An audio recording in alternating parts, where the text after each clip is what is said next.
Eu quero convidar você a abrir a sua Bíblia no livro de Jonas, profeta menor, Jonas, lá no Antigo Testamento, finalzinho do Antigo Testamento, você vai encontrar o livro de Jonas.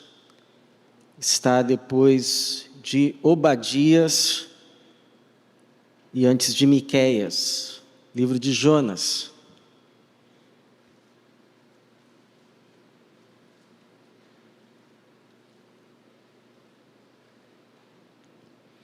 Nós vamos ler o capítulo 3, a partir do verso de número 5, até o capítulo 4, verso 1, para iniciarmos, embora a nossa reflexão discorrerá até o final do livro, verso de número 11 do capítulo 4. Mas vamos iniciar com o capítulo 3, a partir do verso de número 5 até o versículo 1 do capítulo 4. Diz assim: Os habitantes de Nínive creram em Deus e decretaram jejum e vestiram-se de pano de saco, do mais rico ao mais pobre. A notícia também chegou ao rei de Nínive. Ele se levantou do trono e, tirando o manto, cobriu-se de pano de saco e sentou-se sobre cinzas. Então fez uma proclamação e a publicou em Nínive por decreto do rei e dos seus nobres, que nem homens, nem animais, nem bois, nem ovelhas provem coisa alguma, não comam, não bebam água, mas sejam cobertos de pano de saco, tanto os homens como os animais, e clamem com fervor a Deus, e cada um se converta do seu mau caminho e da violência de suas mãos. Talvez Deus se volte, arrependa-se e afaste o furor da sua ira, de modo que não morramos. E Deus viu o que eles fizeram, como se converteram do seu mau caminho. Então arrependeu-se do castigo que lhes enviaria e não o executou. Jonas, porém, ficou extremamente contrariado e furioso. Obrigado, Senhor, pela Tua palavra. Obrigado, Senhor, pela Tua igreja. Pelo Espírito Santo que nos foi derramado, que nos ilumina o entendimento para recebermos a palavra do Senhor. Pedimos que esse Espírito que inspirou as Escrituras e que nos ilumina, seja o mesmo a comunicar agora, com graça, poder e verdade, a cada coração o recado do Senhor. Para a glória do Senhor mesmo, para o nosso bem e edificação da Tua casa, para a nossa salvação, em nome de Jesus. Amém. Deus é Deus que atende orações. Por toda a Bíblia, nós vamos ter exemplos disso. Deus atendeu a oração de uma pobre mulher, atormentada por uma rival de nome Penina, Ana, quando esta clamou por um filho, Samuel. Deus atendeu Ana. Deus atendeu a oração de um homem desregrado que sofria as consequências da sua vida desregrada. Embora conhecesse ao Senhor, a sua palavra, a sua lei, tinha uma queda por aqueles que não confessavam a mesma fé, Sansão. E já sem os seus olhos, humilhado, numa roda de moinho, desprezado, ele pede uma última chance. uma última vez o recobrar das suas forças. E Deus não lhe vira o rosto, mas Deus o atende por uma vez ainda.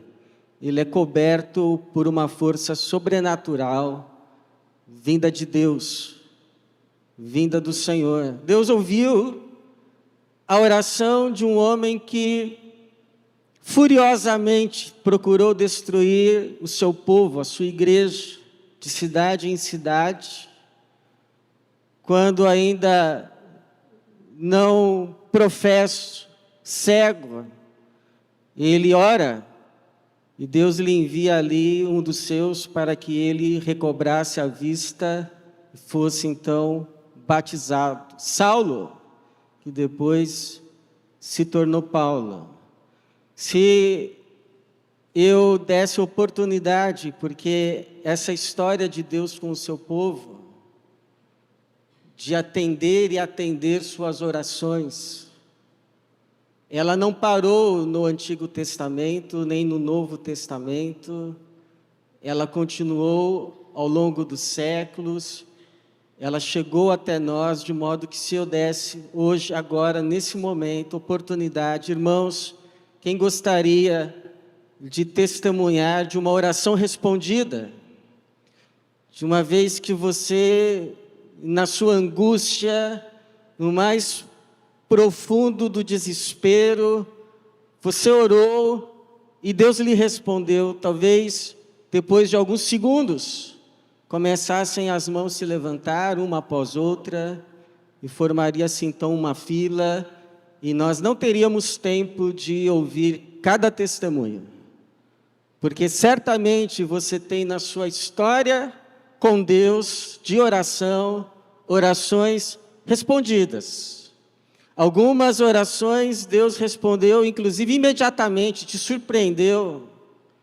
Mal você terminou de orar e veio a resposta, como uma prova clara da existência dele, de como ele ouve a você imediatamente. Outras talvez vieram breves, outras você teve que esperar mais um pouco, talvez algumas você ainda espera, mas com esperança, porque você já tem experiência de que você conhece e serve um Deus que ouve e que atende orações. Como Deus vai atender a oração de um povo que não era o dele.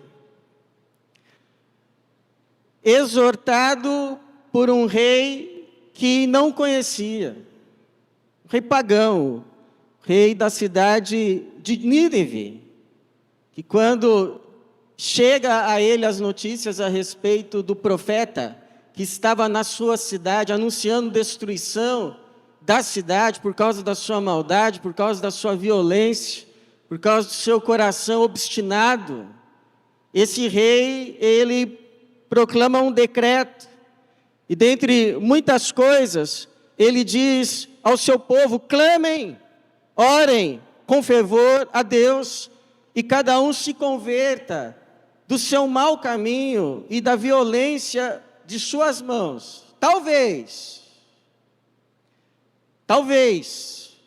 Deus se volte, arrependa-se e afaste o furor de sua ira, de modo que não morramos. Mas qual que seria a probabilidade de Deus ouvir a oração de um povo já destinado à destruição, povo que não era tão chegado a ele como o seu povo de Israel? Eu lembro da minha mãe dizendo que antes mesmo da sua conversão, ela já tinha orações atendidas. Porque quem diz que o Espírito Santo está preso às nossas fronteiras religiosas, espirituais, demarcadas talvez por nós mesmos? Esse coração de Deus é mais largo. Os braços de Deus abraçam mais gente do que a gente imagina. Pessoas que olhamos e dizemos que não há mais jeito, mas no fundo do poço elas oram, Deus as ouve. E foi aqui o caso. Verso 10, e Deus viu o que eles fizeram. como se converteram do seu mau caminho, então arrependeu-se do castigo que lhes enviaria e não o executou. Quando a Bíblia diz que Deus se arrepende, não é que Ele tenha se arrependido de algo equivocado que pensar em fazer ou tenha feito, não é esse o sentido, mas que na sua bondade Ele cancela o juízo que tinha determinado enviar. Ele é condicionado pela resposta que o pecador dá a ele. Ele vai dizer lá em Jeremias: se eu decretar juízo sobre uma nação, mas se ela se arrepender, ela se converter, então eu me arrependerei, ou seja, eu não enviarei mais o juízo, ou seja, Deus não muda. Se o pecador muda, então ele cessa de enviar a punição que enviaria, e nisso ele não muda. E Deus então age assim de acordo com o seu caráter, a sua promessa, a sua própria palavra. Mas isso foi demais para o coração nacionalista, territorialista de Jonas. Porque ele não se alegra nem um pouco com a conversão daqueles que ele entendia deveriam ser destinados à destruição. Um pastor uma vez já pregou e disse assim: será que no céu a gente vai conseguir se alegrar em ver todas as pessoas que a gente achava que não estariam lá, mas estarão? E foi o caso de Jonas. Jonas, porém, ficou extremamente contrariado. Ele não ficou aborrecido, ele ficou furioso,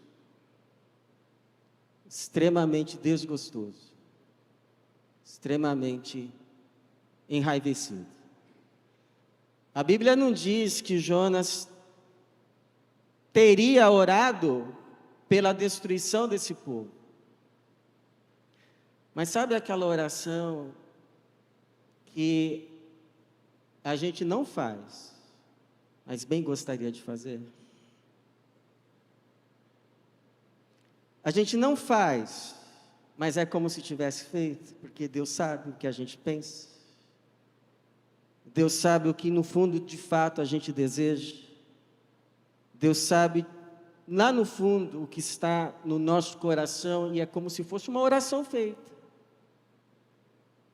Embora não pronunciada, embora não verbalizada, embora não articulada, é como se fosse uma oração feita.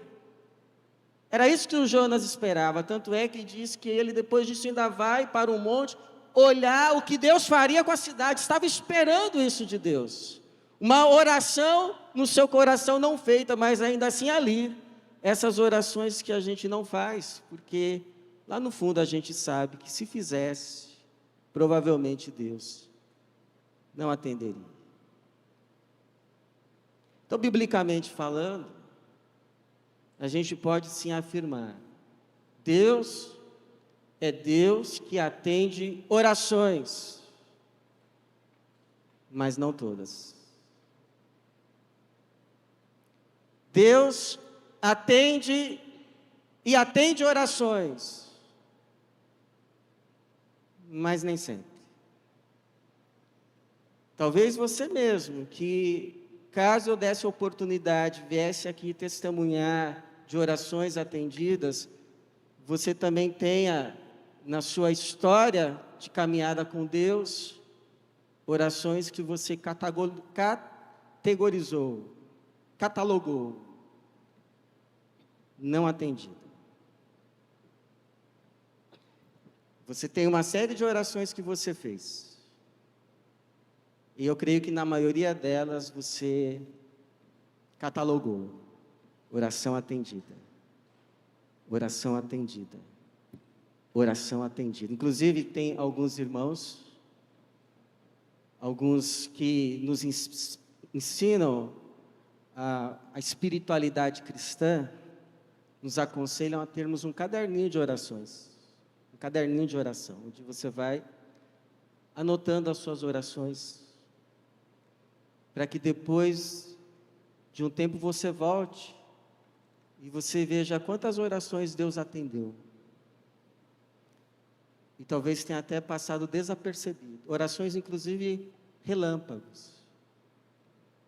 E aí você vai categorizando. Oração atendida. Oração atendida. Oração atendida. Mas nesse seu caderninho de orações e orações atendidas, talvez você encontre uma ou duas ali, ou quem sabe 3, em que você teve que categorizar. Pelo menos até agora. Oração não atendida. Não atendida. A pergunta que fica é por quê? Porque há orações que Deus atende, há orações que não. Porque a Bíblia nos dá esse testemunho que Deus é Deus que atende orações. Isso vemos por todas as suas páginas. Mas nem todas. Por quê? Eu creio, irmãos, que baseado nessa história, mas também baseado no testemunho bíblico, são possíveis algumas respostas. Deus é Deus que atende orações, mas não todas. Porque nem sempre a gente sabe o que pede. Aliás, nem sempre o que a gente pede é de fato o que a gente de fato deseja. São orações assim, do impulso da hora, do momento. Eu me lembro de uma senhora que ela várias vezes pedia a Deus para morrer. Ela pedia para morrer. Eu me lembro de algumas vezes que eu a vi assim, levantando as mãos para o céu, e dizendo: Jesus, me leva, Jesus. Me leva, Senhor. Me leva, Jesus. Aí no outro dia estava no médico. Aí eu ficava me perguntando, mas quem quer morrer não vai no médico. Porque na verdade não era o que ela queria. O que ela queria era livramento da situação, da angústia. Então no momento do desespero, do desalento, ela pedia, mas você acha que Deus vai atender uma oração dessa? Aí Ele atende: não, Senhor, não era bem isso que eu queria. Então, tem pelo menos dois personagens na Bíblia que já pediram a morte para Deus. Pelo menos 2. Um deles é Jonas. Jonas, ele vai pedir a morte ao Senhor no versículo de número 8. Ele diz assim: para mim morrer é melhor do que viver. E ele já tinha feito essa oração no verso 3. Ele diz assim, categoricamente: ó Senhor, agora tira-me a vida, pois para mim morrer é melhor do que viver. Me tira a vida, Jesus. Não aguento mais. Para mim, morrer é melhor do que viver.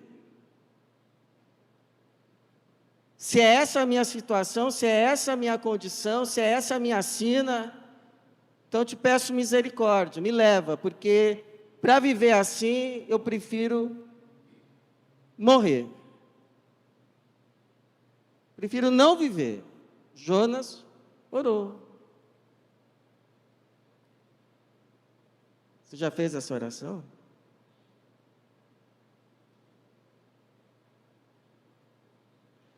Teve um outro que orou assim. Elias, outro profeta, depois de um desgaste imenso lá na batalha contra os 400 e tantos profetas de Baal e de Astarote, ele recebe um bilhete da Jezabel dizendo que a sua vida estava na mira dela, então ele foge, ele entra num estado depressivo, ele vai para um lugar deserto e ele ora. Ele ora. E olha qual é e como é a oração dele. 1 Reis 19:4. Já basta. Já basta, ó Senhor. Já deu, Senhor, já deu. Toma agora a minha vida, pois não sou melhor que meus pais. Pode me levar. Meus pais já foram, eu não sou melhor do que eles. Acho que já lutei o suficiente nessa terra, nessa vida. Já não quero mais nada. Não espero mais nada. Pensei que depois daquele sinal tremendo que o Senhor enviou do céu, até a família do Acabe ia se converter, mas estão me ameaçando de morte. Já deu, Senhor. Já deu, não aguento mais. Já basta. Você já orou assim? Mas olha só qual foi a resposta de Deus para Jonas. O Senhor respondeu: é razoável? É razoável essa tua ira? Em outras palavras, escuta, você acha mesmo que é para tanto? Você acha mesmo que, apesar de tudo, você acha mesmo que você tem razão de ficar assim? E qual foi a resposta de Deus para Elias? Deus envia um anjo que lhe prepara um pãozinho na brasa, uma botija de água, fala para ele docemente se levantar, comer e beber, isso 2 vezes, porque no meio de uma refeição e outra ainda tem uma sonequinha. Aí, ele desperta de novo, pãozinho na brasa, água para matar a sede. E aí o Senhor então lhe diz assim: levanta-te e come, porque a viagem será muito longa. Você acha que acabou? Não, ainda tem muita coisa. Não é aqui o fim da estrada.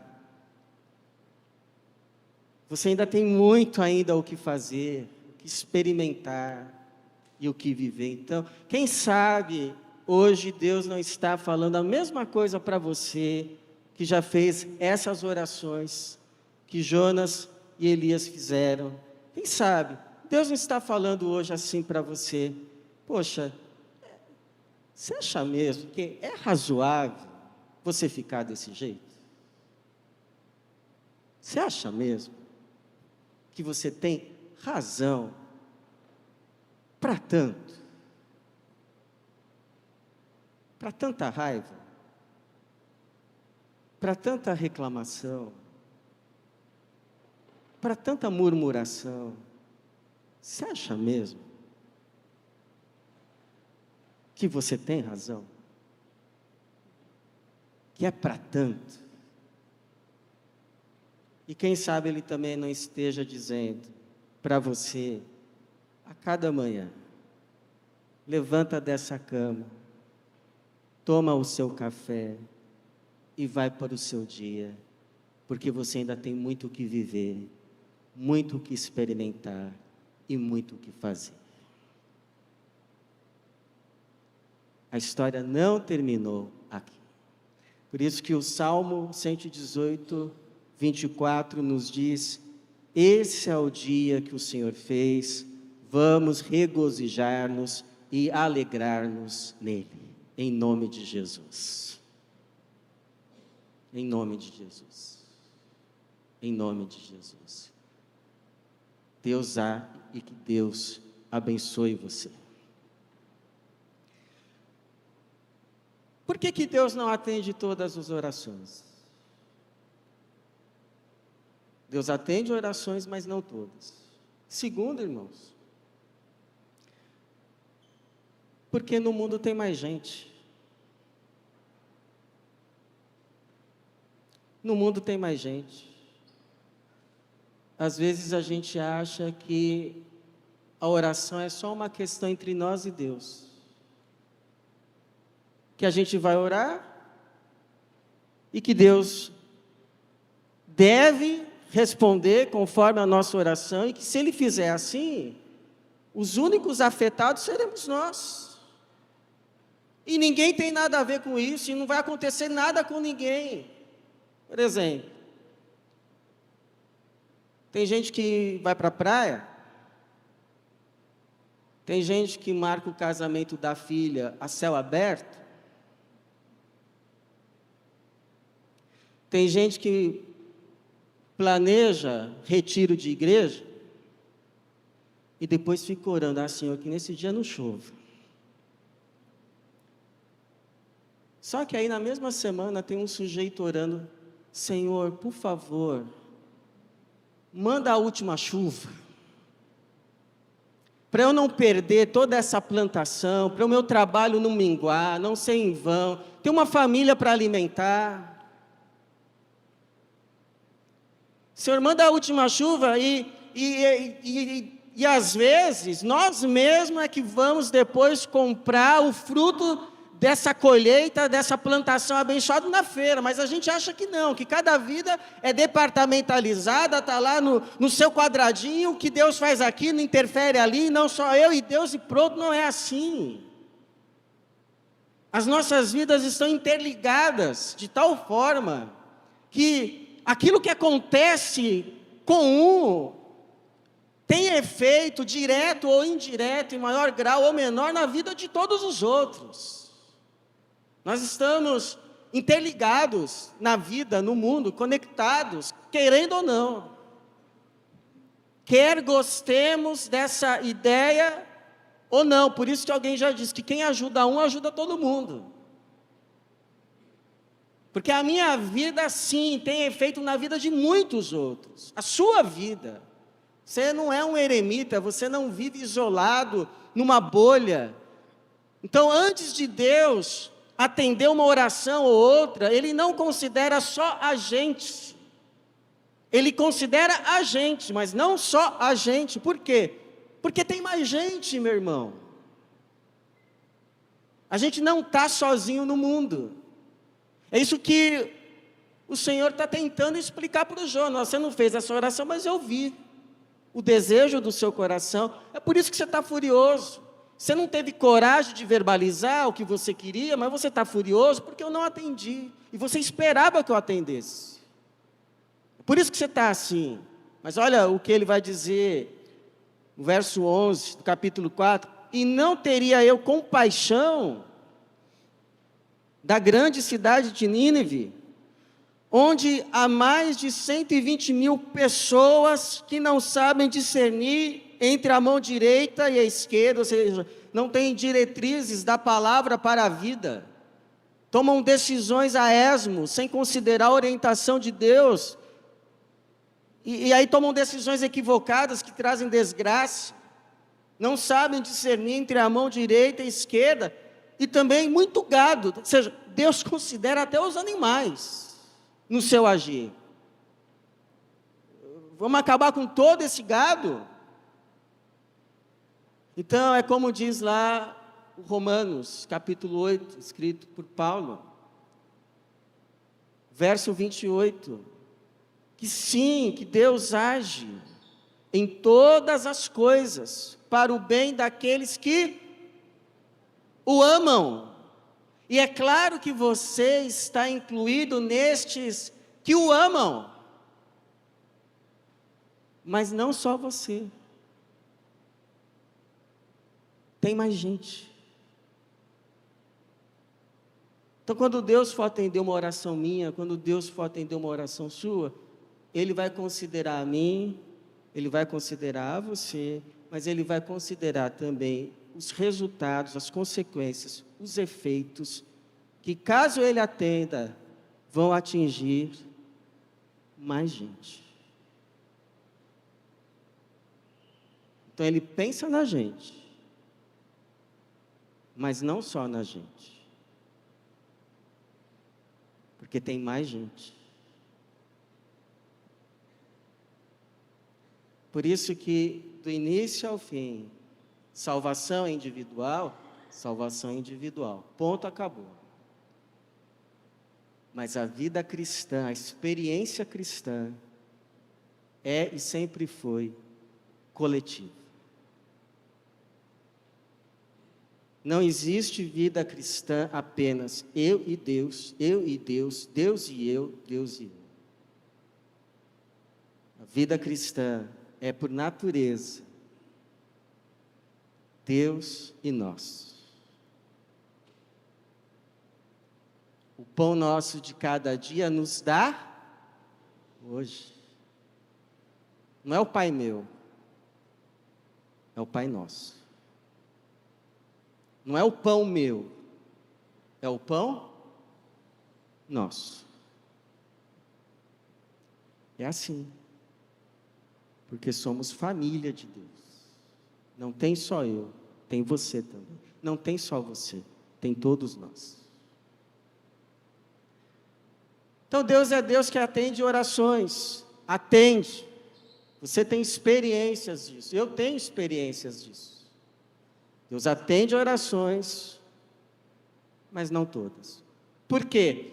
Terceiro, porque há dores que são necessárias. Há dores que são necessárias. Tem pessoas que são apaixonadas pela história de Israel, pelo povo de Israel. Eu acho interessante uma coisa que alguns dizem, eles dizem assim, que talvez Israel não tivesse chegado como nação até os dias de hoje, se não tivessem sido as dores que o disciplinaram ao longo da história, que lhe ensinaram. Por isso, por esse tratar, nessa perspectiva, não é, teológica, desse tratar de Deus para com esse povo, o povo foi sendo lapidado, fortalecido, e por isso que chega. Por isso que chega. E olha só, alguns que estudam o livro de Jonas vão dizer assim que, na verdade, Jonas tinha um motivo para não querer a conversão dos ninivitas. Desde o começo ele não queria, lembra? Quando Deus chega para ele e fala assim, ó, vai para Nínive para pregar, ele vai para outro lugar, ele pega um barco para Tarsis. Aí você sabe toda a história do peixe, do barco, eu estou fugindo do meu Deus. Você está louco, você está fugindo de Deus. Olha só a consequência, está vendo que não é só você e Deus, e não vai acontecer nada com os outros. Nosso barco está quase afundando por tua causa. Aí os marinheiros lá pedem perdão a Deus, ó, estamos com as nossas mãos limpas. O atiram no mar e a tempestade cessa. Aí vem o peixe, o engole, cospe lá, não sei quantos quilômetros da cidade de Nínive, e aí de novo ele ouve a voz, vai a Nínive, mas ele não queria ir a Nínive, tanto é que depois que ele prega, ele continua esperando a destruição da cidade, era um pregador que não queria que as pessoas se convertessem com a pregação. Mas por quê? Alguns vão dizer assim que, por ser profeta, ele poderia já ter previsto algo que de fato aconteceu. Nínive era a capital da Assíria. O reino, o império, que ia desterrar o Israel do norte, ia espalhá-lo pelas outras nações, ia fazer com que o Israel do norte já não mais existisse. E de fato aconteceu. Então, o Jonas não queria que isso acontecesse com a sua terra, então ele não queria a salvação da outra terra. Isso acontece de fato, o Israel do norte é desterrado pelo Império Assírio, e é espalhado pelas nações. Aí você vai me dizer assim, e esse Israel aí do norte, não é verdade que foi destruído? Foi, mas teve sobreviventes. Você sabe, Israel do sul, 2 tribos, Judá, Benjamim, o Israel do norte, as outras 10 tribos. Então essas outras 10 tribos que tinham formado uma nação independente, é desterrada, é levada embora, não houve os profetas, e aí, mas houveram sobreviventes, houve sobreviventes. Desses sobreviventes vai nascendo descendentes que estão ouvindo essa história toda. E sabe qual é um desses sobreviventes? Barnabé.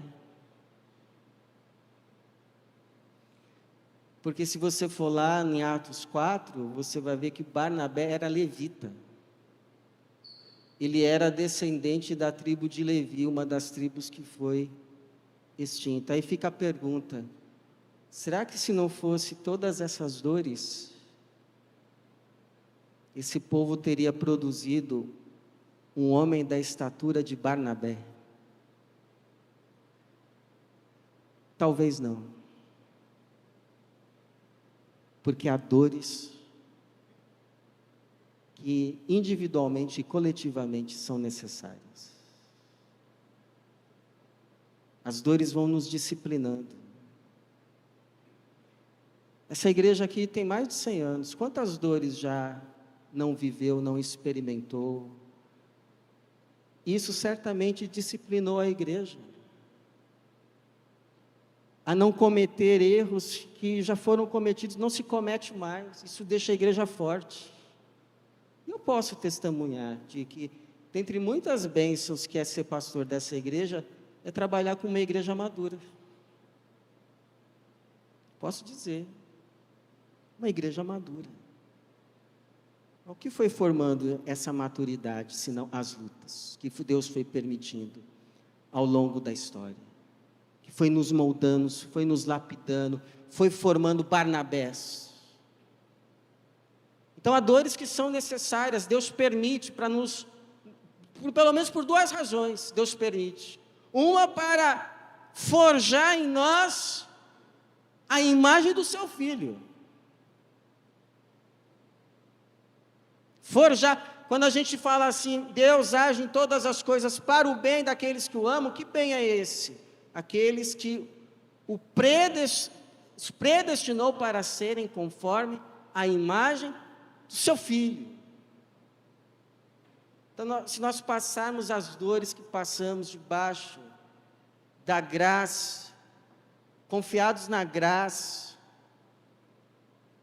nos submetermos à disciplina que o Senhor nos permite passar, sabe o que vai acontecer no final dela? A gente vai sair menos parecido com Jonas e mais parecidos com Jesus. Menos parecidos com Jonas, mais parecidos com Jesus, o que vai ser uma bênção para muita gente. Mas o mais abençoado, ou os mais abençoados, seremos nós mesmos. Vai ser uma bênção para as pessoas que convivem próximas a você, conviver com você. E vai ser uma bênção para você conviver com você mais parecido com Jesus. E Deus permite essas dores ao longo da nossa história para evitar dores maiores. Há dores que Deus permite para evitar dores maiores. Você também que é pai, mãe, já deve ter tido essa experiência, mas eu lembro que quando as minhas crianças eram bebês, eu as levava para tomar vacina. E aí eu tinha que segurar firme. E tinha que deixar assim a parte da coxa, a perninha descoberta. E daqui a pouco vinha a enfermeira lá com a agulha. E quando ela vinha, eu pensava assim, eu suspirava e pensava, vai doer. E de fato. Vinha o berro, 3 segundos de silêncio e o choro. E chorava, aquele choro que doía na alma. Choro que dói na alma da gente. Eu pergunto a você, eu permitia tal dor por falta de amor? E se depois, quando mais crescidinhos, pedissem, implorassem, ajoelhassem e dissessem, papai, não nos leva, não nos leve, não faça isso. Pergunta, eu os amaria mais atendendo o pedido ou levando? Talvez lá na hora iam fazer festa, iam dizer que eu sou o melhor pai do mundo. Mas e quando tivessem 30 anos, o que eles iam dizer de mim? Então é o que o autor de Hebreus diz, Hebreus 12, 9. Tínhamos nossos pais humanos para nos disciplinar, para nos treinar, para nos educar, e nós os respeitávamos. Logo, não nos sujeitaremos, não aceitaremos muito mais ao Pai dos Espíritos, e assim viveremos. Porque tudo que Deus faz e permite não tem sequer uma outra razão, senão o nosso bem e a nossa vida. Para que não morramos, mas vivamos. E por fim, irmãos, por que Deus não atende toda a oração? Porque Ele quer que a gente amadureça. A gente aprende, a gente amadurece, a gente cresce no nosso conhecimento de Deus. Quando Ele atende uma oração, a gente cresce, a gente aprende que Deus é Pai, que Deus nos ama, que Deus se importa. Aliás, eu estava conversando algum tempo atrás com um jovem a respeito da experiência dos novos convertidos com a oração. Não sei se você reparou, mas parece que toda oração que o novo convertido faz, Deus atende. É impressionante os testemunhos que eles dão, coisas simples, às vezes bobas, mas para eles é assim, é maravilhoso, porque eles estão descobrindo a Deus, e Deus está se revelando de fato para eles.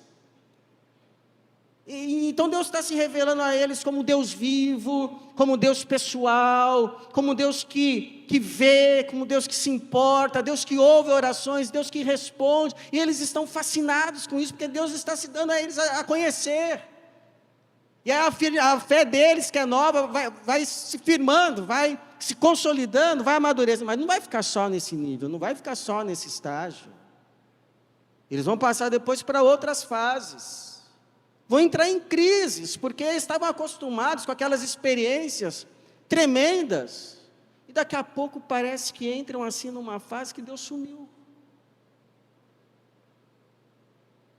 Parece que Deus não ouve mais a oração, ele já não sente Deus assim tão revelado, tão manifesto. Por quê? Porque estão começando agora outras fases do crescimento cristão, da vida cristã. Eles já aprenderam que Deus é Pai? Sim.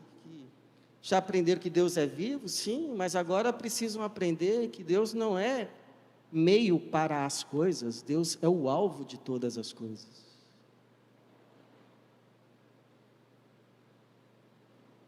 Você já aprendeu isso? que Deus não é meio para coisas, mas é o alvo de todas as coisas. Eles precisam aprender, já aprenderam que Jesus é o Salvador, já aprenderam. Mas agora precisam aprender que Ele é o Senhor. Que a relação não é nós senhores e Jesus servo, nós servos e Jesus Senhor.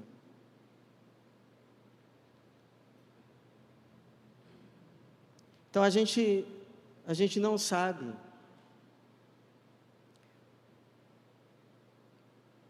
Por exemplo, você olha assim para o horizonte, né? Aí você vê assim uma tempestade se formando, e ela está se aproximando. E aí você começa a orar assim: ah, Jesus, isso aí eu não quero não. Ah, Senhor, isso daí, Senhor, eu não quero passar. O Senhor, por favor, afasta isso de mim. Eu não, Senhor, por favor, me dá esse livramento. E aí quando você menos espera, você já está no olho do furacão. Você já adentrou a tempestade. Se desse, você voltava, mas não dá para voltar, só dá para ir para frente.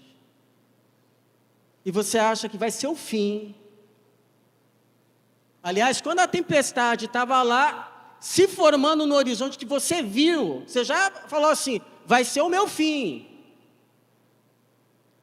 Eu não vou aguentar isso. Senhor, ouve a minha oração. Aí coloca no grupo, pede intercessão. Mas a tempestade vem. E você já entrou nela. Só que aí sabe o que você vai aprendendo? Que existe uma sabedoria e uma força que não é tua, que vai te sustentando, que vai te dirigindo, e você então vai atravessando, dia após dia, com a força e com a sabedoria que vem de Deus.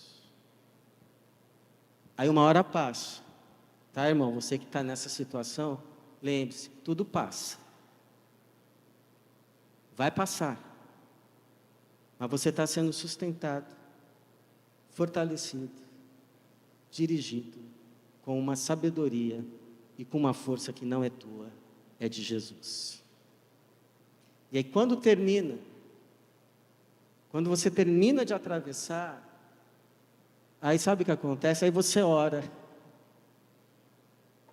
Aí você ora como Jó. Você diz: com os ouvidos eu tinha ouvido falar a teu respeito, mas agora os meus olhos te veem. Eu achava que eu te conhecia, mas agora que eu vejo o quanto ainda eu tinha e precisava conhecer.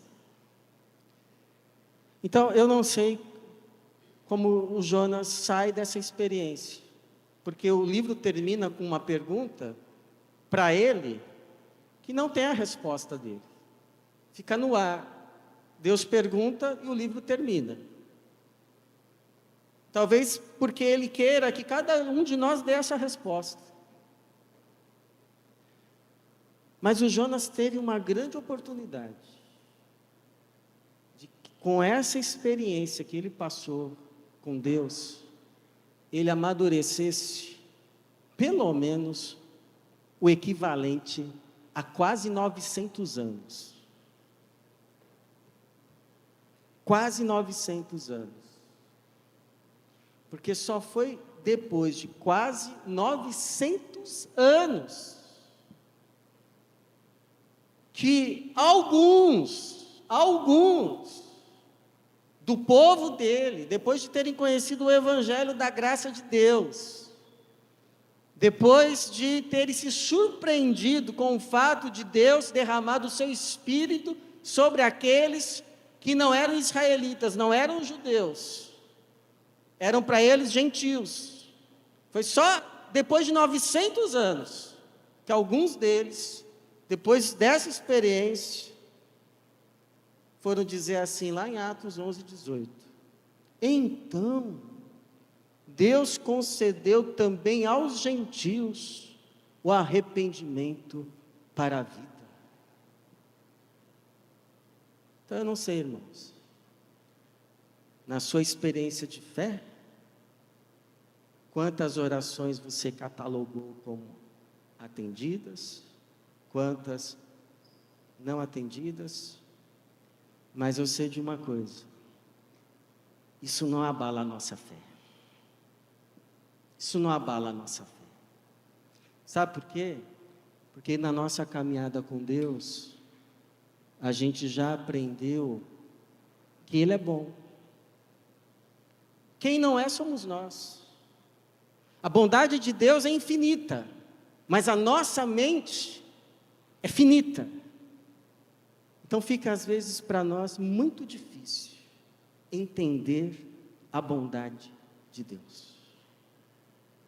Na nossa vida, na vida dos outros, entender essa bondade de Deus numa oração atendida, mas também numa oração para nós, ao nosso ver, não atendida. Mas é por isso que Jesus disse: agora não compreendes o que faço, mas depois entenderás. Mas é por isso, irmãos, que quando a gente chegar lá no céu, a Bíblia diz que nós não vamos encher o céu com perguntas. A Bíblia diz que nós vamos encher o céu com louvores. Vamos nos unir a um coral que vai cantar dizendo: grandes e admiráveis são as tuas obras, ó Senhor Deus Todo-Poderoso. Justos e verdadeiros são os teus caminhos, ó Rei das nações. Que assim seja, que Deus nos abençoe. Amém.